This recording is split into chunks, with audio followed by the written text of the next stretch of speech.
ഒരിക്കൽ മദീനത്തെ പള്ളിയുടെ പവിത്രതയെക്കുറിച്ചോ പള്ളിയിൽ പാലിക്കേണ്ട മര്യാദകളെക്കുറിച്ചോ വേണ്ടവിധം അറിവില്ലാത്ത ഒരാൾ മൂത്രവിസർജനം ചെയ്യുകയാണ്. എന്താണ് ഇയാൾ ചെയ്യുന്നത് എന്ന ഭാവത്തിൽ അവിടെ ഉണ്ടായിരുന്നവർ ചീത്ത വിളിച്ചുകൊണ്ട് ഇദ്ദേഹത്തിന് ചുറ്റും കൂടി.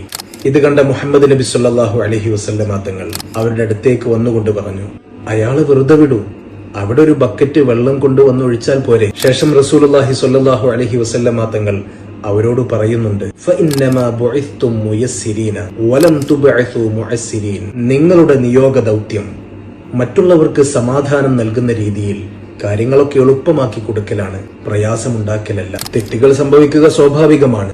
അതിനെ തിരുത്തേണ്ടത് ആളുകൾക്കിടയിൽ വെച്ച് ഉപദേശിച്ചുകൊണ്ടോ മനപ്രയാസമുണ്ടാക്കുന്ന രീതിയിൽ ഭീഷണിപ്പെടുത്തിക്കൊണ്ടോ ആകരുത്.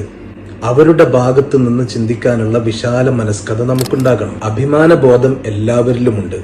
അതിന് ക്ഷതമേൽപ്പിക്കുന്ന രീതിയിലുള്ള പ്രവർത്തനങ്ങളോ വാക്കുകളോ ഉണ്ടാകരുത്.